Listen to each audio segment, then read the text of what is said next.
Hello छात्रों, स्वागत है आपका अपने यूट्यूब चैनल टुडे से स्टडी क्लासेस में।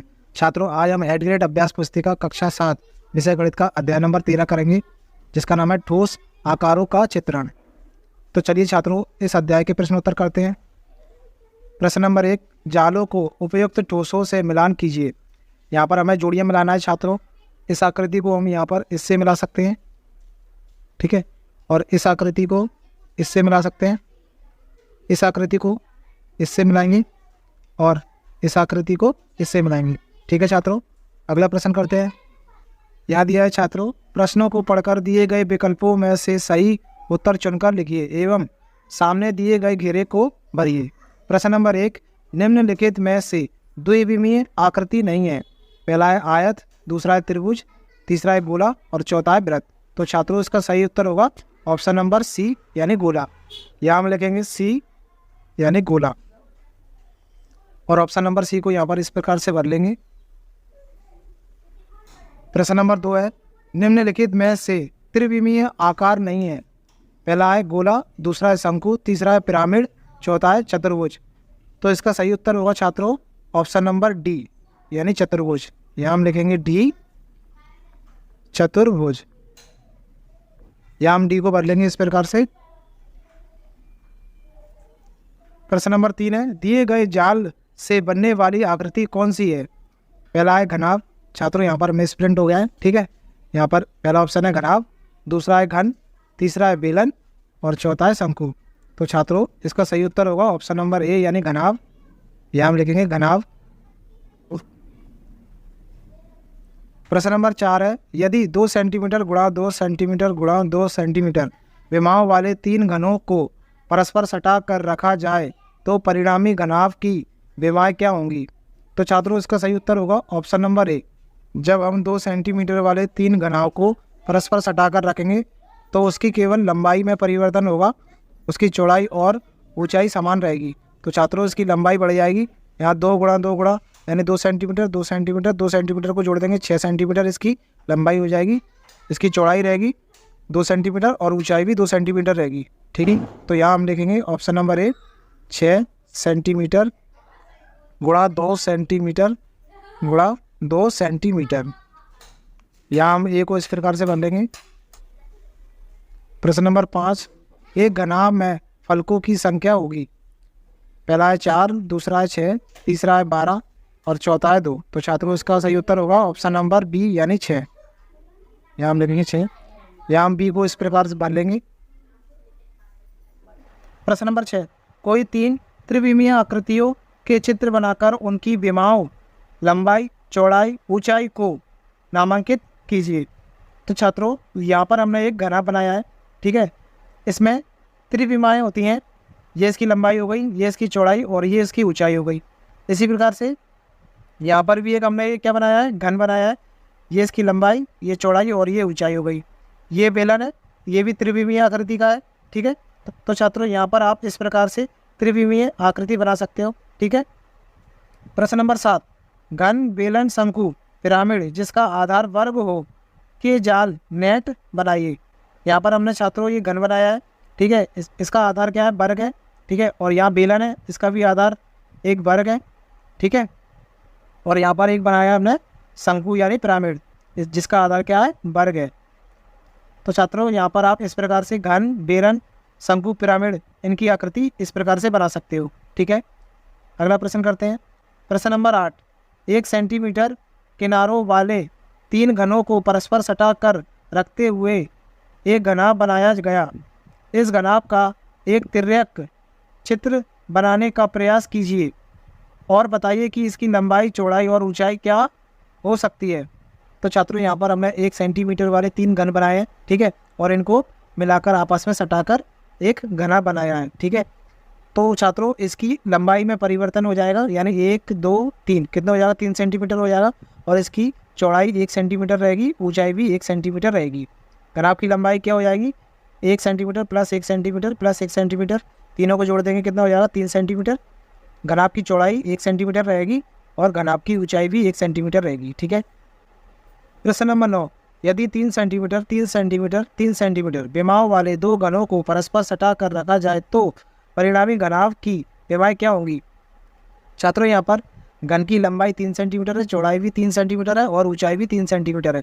यहाँ पर हमें 2 घन लिए हैं, ठीक है।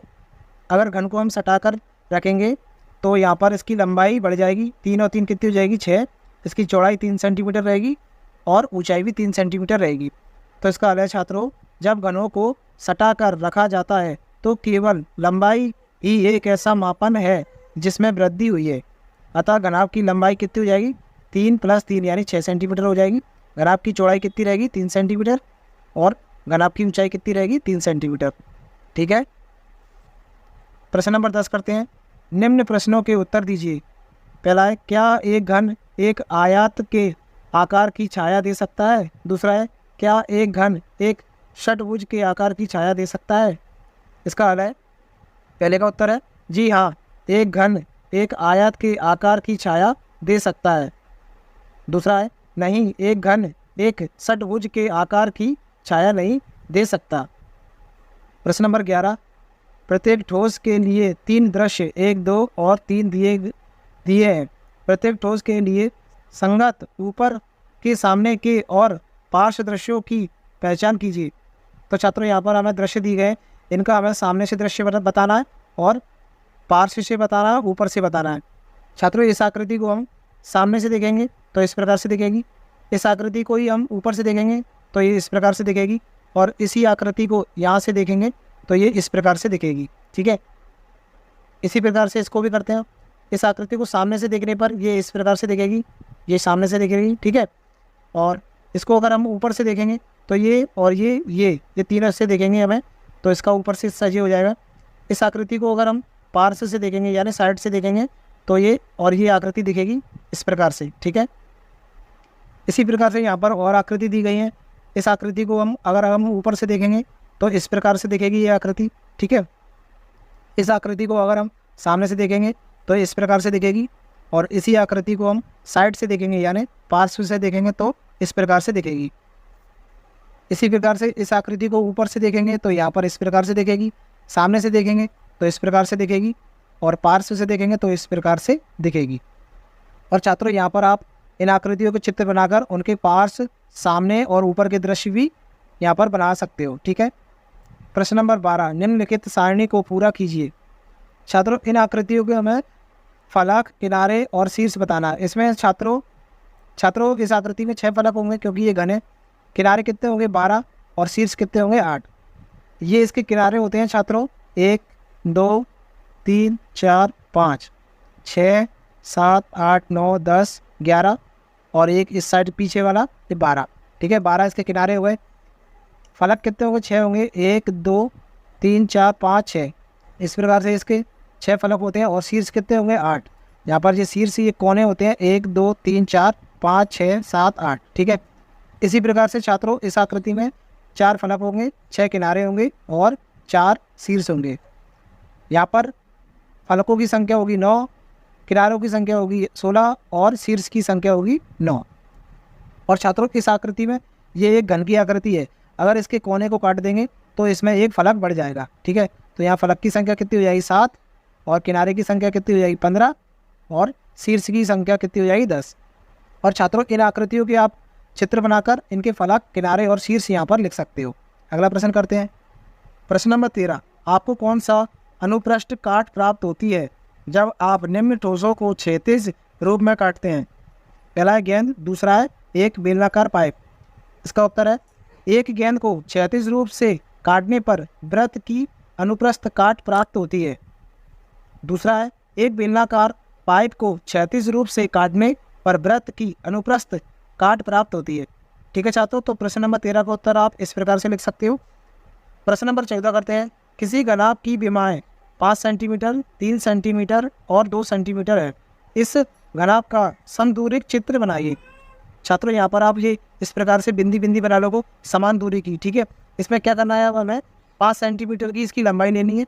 ये 5 सेंटीमीटर की इसकी लंबाई हो गई, यहाँ से यहाँ तक 1 और ये 2, 3, 4, 5, ठीक है। इसकी ऊंचाई छात्रों, ऊंचाई कितनी होगी 3 सेंटीमीटर। यहाँ पर हमने ऊंचाई इसकी 3 सेंटीमीटर ली है। ये 1, 2, 3 और चौड़ाई कितनी है 2 सेंटीमीटर। ये 1 और ये 2 सेंटीमीटर की चौड़ाई हो गई। इस प्रकार से यहाँ पर आप एक घनाभ की आकृति बना सकते हो। अगला प्रश्न करते हैं। प्रश्न नंबर 15, नीचे कुछ चित्र दिए गए हैं, उनमें घनों की संख्या ज्ञात करके लिखिए।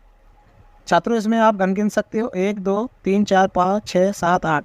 यहाँ पर इस पहली वाली भुजा में, यहाँ पर इस पहली वाली लाइन में 8 घन है, तो इसमें 3 लाइन है, 1 2 3, तो 8 ये हो गए, 8 ये हो जाएंगे और 8 ये हो जाएंगे। कितने हो गए? 8 3 24।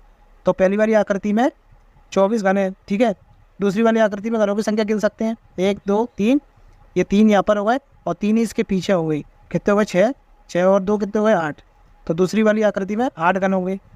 छात्रों आप इस आकृति में भी गिन सकते हो, यहाँ पर जी 1 2 3 4 और ये 5, ये 6, ठीक है, और एक इसके नीचे 7, ये 8 और ये 9, ठीक है। तो तीसरी आकृति में भी घन की संख्या कितनी होगी? 9। तो छात्रों इस प्रकार से आप अध्याय नंबर 13 के प्रश्नोत्तर को हल कर सकते हो। छात्रों वीडियो पसंद आई हो तो वीडियो को लाइक और चैनल को सब्सक्राइब जरूर कर दीजिएगा। साथ ही साथ घंटी के बेल आइकन को भी दबा दीजिएगा, जिससे अगली वीडियो का नोटिफिकेशन आप तक सबसे पहले पहुंचे। धन्यवाद छात्रों।